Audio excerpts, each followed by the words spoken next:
انت لو قدام عينيا اشتاق اليك.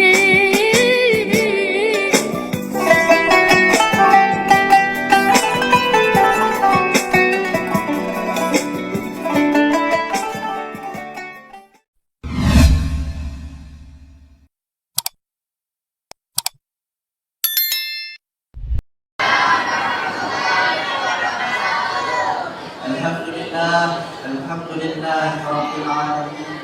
Wa bihi nasta'inu ala umuri dunya waddin. Wassalatu wassalamu ala asyrafil anbiya wal mursalin sayyidina Muhammadin wa ala alihi.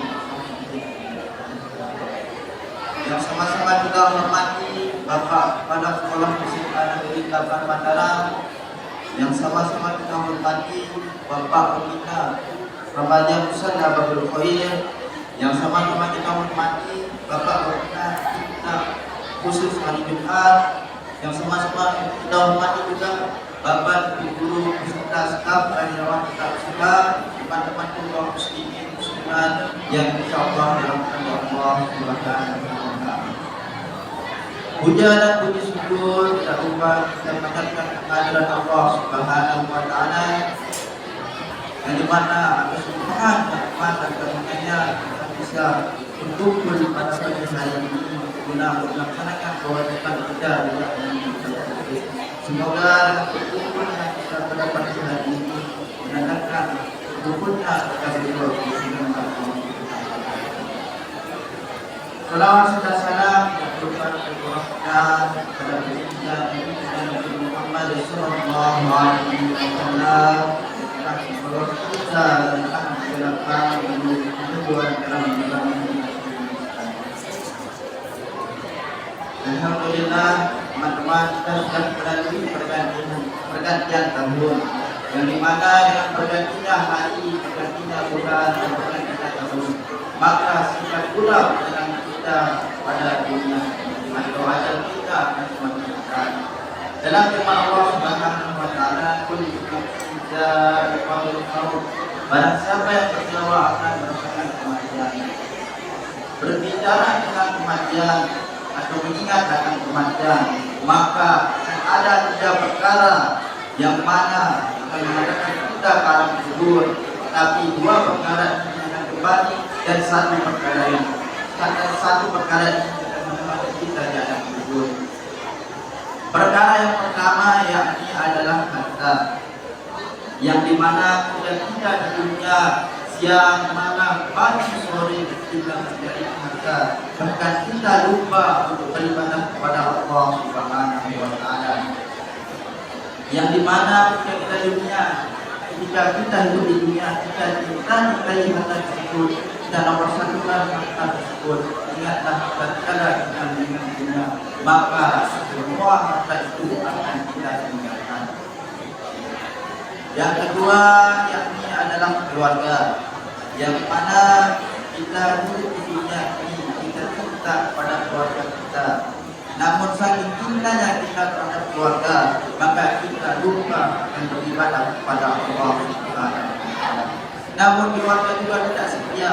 Mereka hanya dapat mendengarkan kita sampai yang dekat, tidak dapat menemani kita di alam kubur. Lalu setelah jasad kita dikubur, maka keluarga kita kembali dan meninggalkan kita sendiri di alam kubur. Akan tetapi perkara yang ketiga ini, yang mungkin kita tidak cinta, yang mungkin kita tidak peduli dengannya, tapi dia yang akan menemani kita nanti dalam kubur, dia yang akan membela kita. Apakah dia? Dia adalah amal ibadah. Mungkin selama kita di dunia kita tidak peduli dengan amal ibadah kita, kita tidak pernah ingat kepada Allah Subhanahu wa taala, tapi kelak dalam kubur amal ibadah ini akan menjadi penerang, akan menjadi sahabat kita, akan membela kita di hadapan Allah Subhanahu wa taala. Apalah daya ketika ruh dan jasad sudah berpisah dan hanya mengganti maut, yang mana waktu sudah tidak dapat kita kembali. Menangis darah kita tidak ada kubur, karena 1 detik pun yang terlewat tidak dapat kita putar kembali. Maka kendala kita mayat dalam kubur misalnya Wahai jasad yang hina, seandainya kau hidup di dunia, apa yang akan kau lakukan? Maka mayat ini menjawab, saya akan memperbanyak amal-amal soleh dan akan bersedekah. Maka kita nanti dalam kubur kita menyesali bahwa waktu kita satu-satunya di dunia ini untuk memperbanyak amal soleh kita sia-siakan untuk suatu hal yang tidak berguna. Yang terakhir dalam firman Allah Subhanahu wa taala, Bismillahirrahmanirrahim, wa la yu'akhirullahi nafsan idza jaa ajaluha wallahu khabirun bima ta'malun.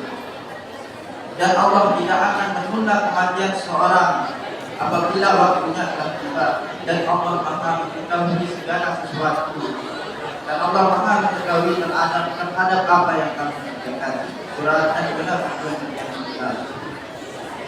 Maka sebelum waktu itu datang kita, belum malaikat Israel untuk kita, maka kita gunakan kesempatan kesehatan ini untuk sama-sama mempersiapkan bekal kita, yakni amal-amal soleh, agar nantinya ketika malaikat Israel datang untuk kita untuk menghadap Allah Subhanahu wa taala, maka insyaallah kita dalam keadaan yang benar, dalam keadaan yang benar.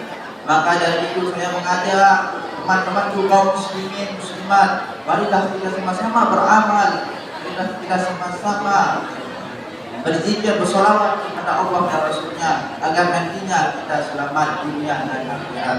Mungkin hanya ini yang dapat saya sampaikan. Kurang lebihnya yang mohon maaf. Sebelum saya tutup pidato singkat ini, seperti biasanya mari kita sama-sama melakukan sholawat al-Fatihah, agar dengan kita melakukan sholawat maka kita benar yaumul akhir insyaallah mendapatkan syafaat dari Nabi Muhammad sallallahu alaihi wasallam. Mari sama-sama kita melakukan sholawat al-Fatihah. La ilaha